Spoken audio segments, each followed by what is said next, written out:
What if I told you that one of the most feared creatures in all of Bible was once an angel of God? It may seem absurd, a theological delirium, but behind the name Leviathan hides a story buried for centuries, protected by layers of symbolism, religious censorship, and ancient fear.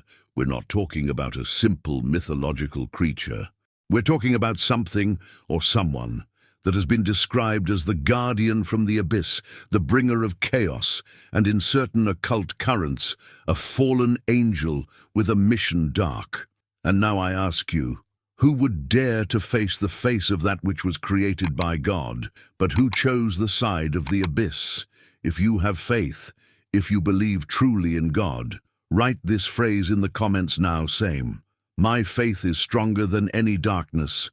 Masha, this act will be your spiritual seal, a public declaration that you are not afraid to know the secrets that were hidden by the centuries of the centuries. And if you don't do this, you may never discover the whole truth about what he really is. Leviathan. Wait, don't close this video. Please stay until the end, not because I don't say it, but because there's something here that needs to be heard, something that's been waiting for you. You arrive. A call that can stir your soul. What you are about to discover goes beyond what the priests preach, beyond what the books dare to reveal. If you believe in God, if you really believe, then leave your like now same as an act of faith, not for the channel, not for me. Do it for the true, because today we're going to dive in the depths of the most feared biblical mystery of all, Leviathan, the angel who became a monster. Are you ready? Let them open the abysses and begin the revelation. Long before being demonized by the theology Christian, Leviathan already lived the sacred texts of the town Hebrew, not as a demon, but as a colossal creature, born of the primordial chaos itself, a living symbol of God's power over the absolute disorder. In the book of Job, chapter 41, we are presented with a terrifying portrait.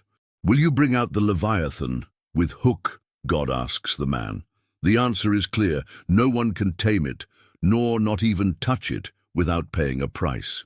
It is described as a being covered with impenetrable scales, with fire breathing, capable of making the bravest tremble.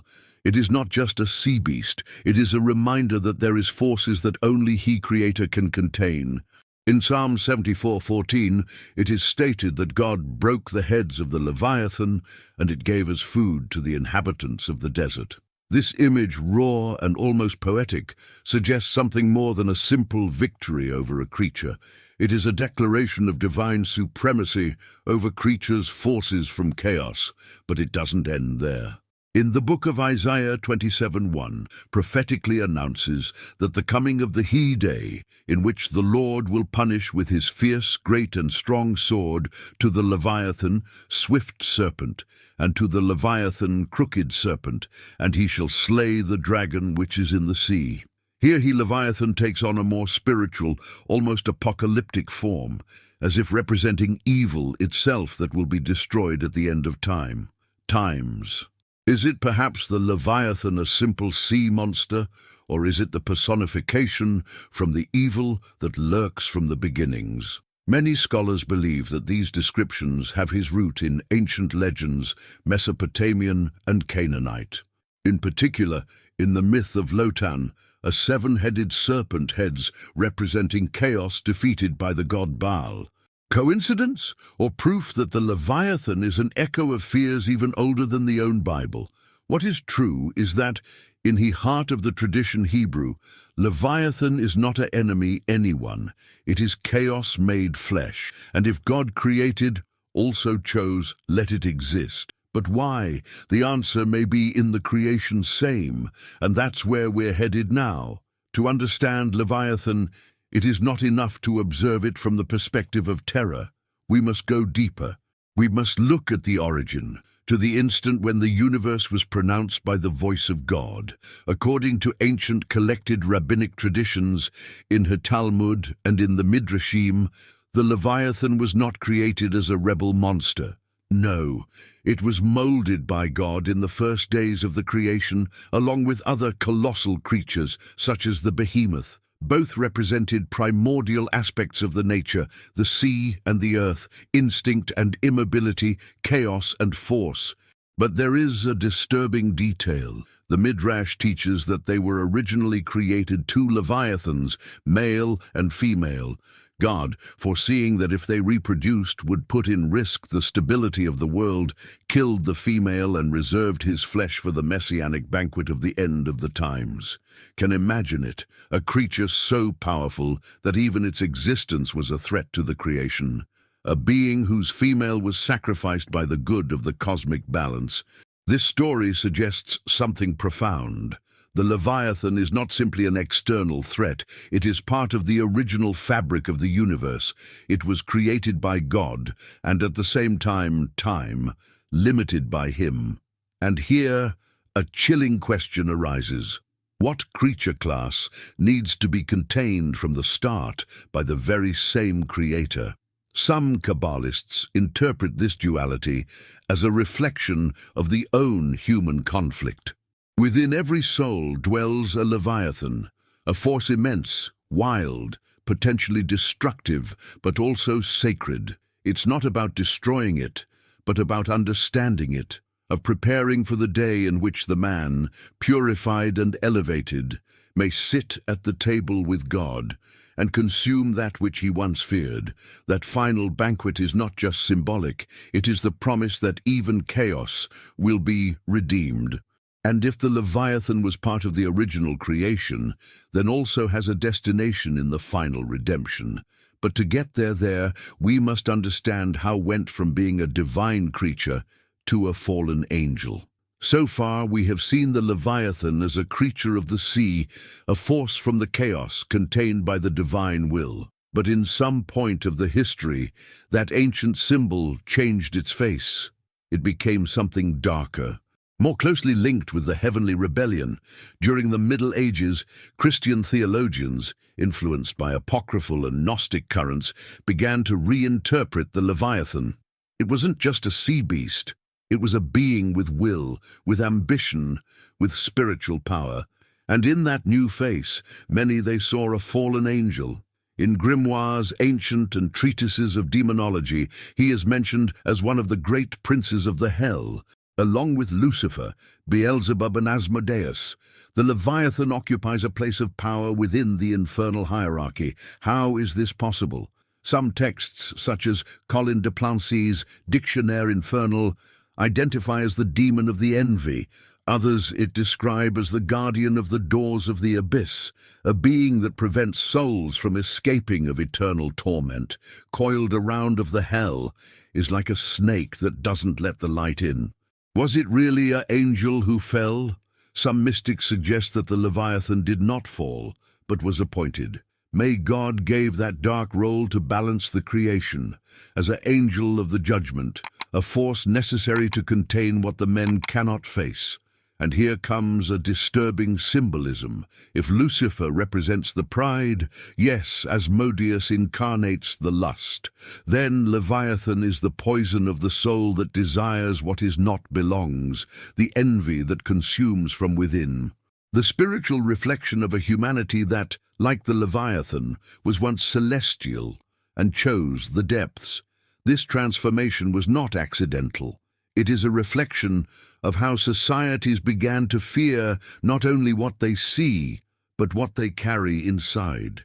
Because in the end, what's more terrifying, a monster in the ocean, or an ancient celestial creature turned into silent temptation, whispering from within the soul.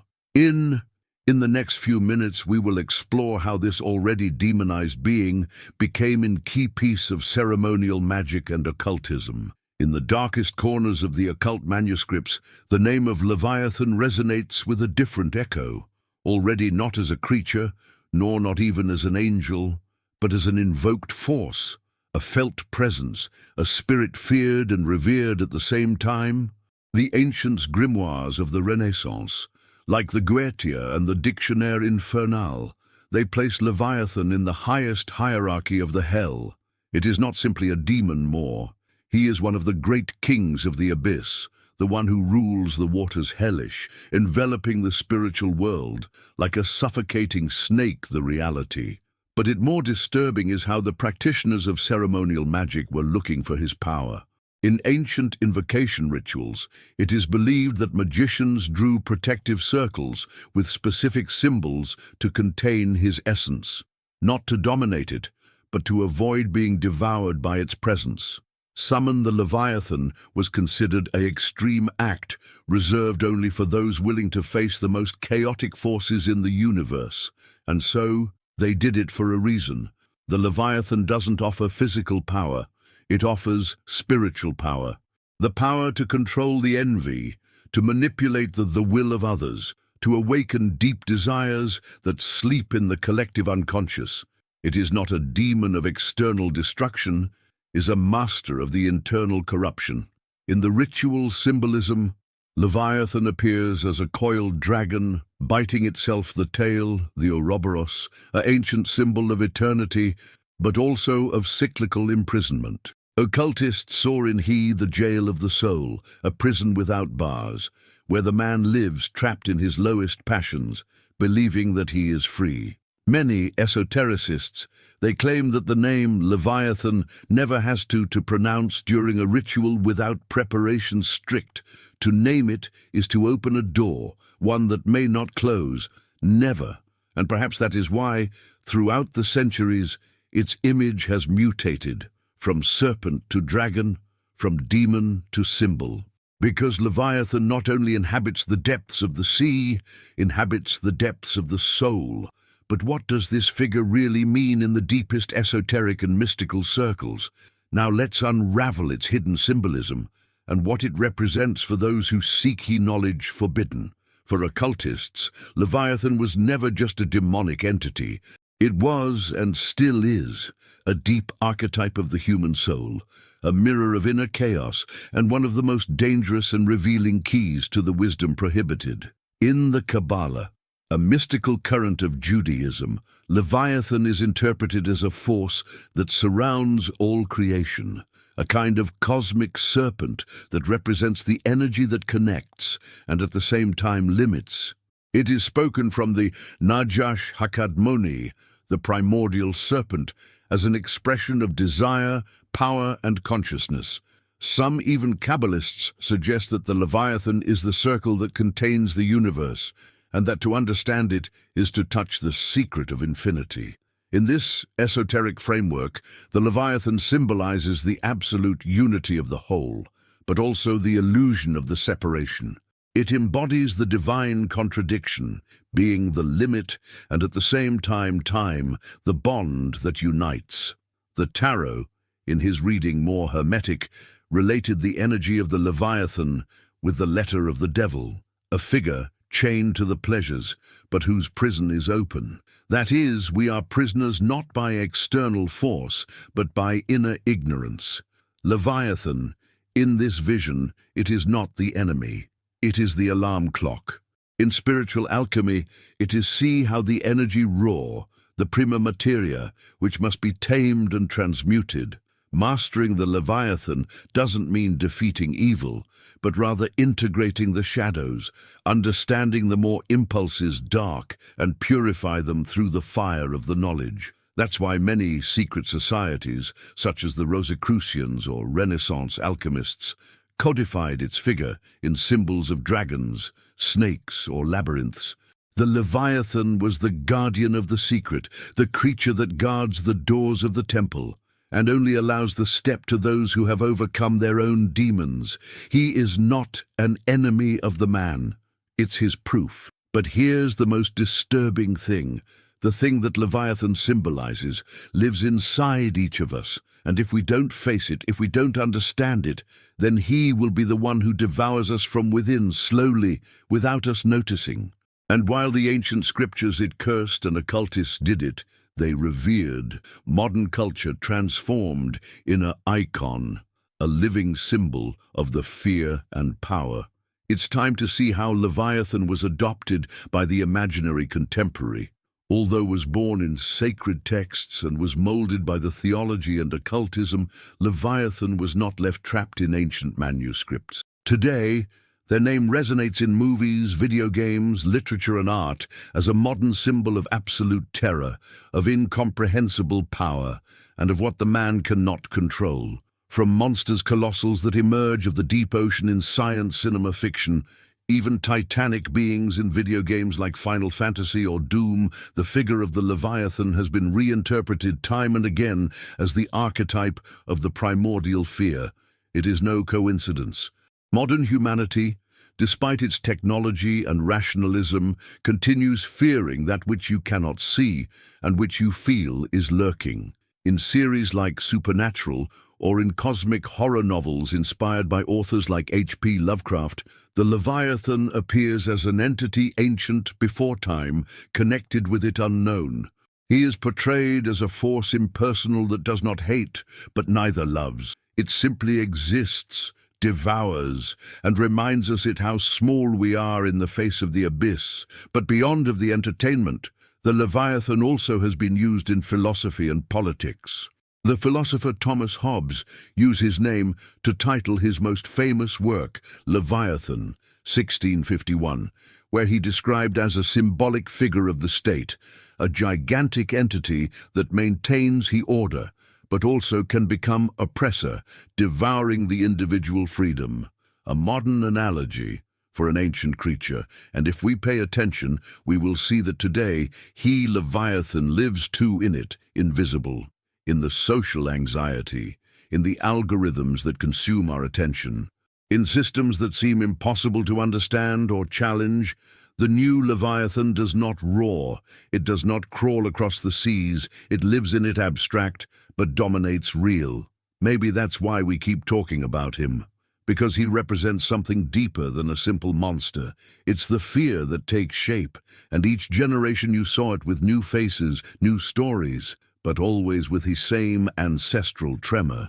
And now that we have seen how Leviathan has traveled from heaven to hell, from the sea to the unconscious, and from the antiquity to the present, we only have one question left. What does all this mean to you? We have descended together into the abysses, from the ancient sacred texts to the secret rites of the occult, from the symbol of chaos in the creation until the reflection dark in today's culture. And now, only one truth remains. The Leviathan isn't just a creature, it's a question that looks at you from the depths of your soul and forces you to confront yourself. Who were you before knowing this mystery? And who are you now that you know it? You have heard everything. If the Leviathan was created by God, if it was an angel before being a demon, if he lives the most hidden corners of the human consciousness, what does it tell us? That about him, good and evil, and about us. Maybe the true battle is not there outside. Maybe it's not about sea dragons or rituals or hierarchies, hellish. Maybe the Leviathan is that part of you that is afraid to look within, the chaos you try to ignore, the darkness that masquerades as strength, the envy, the wish, the doubt.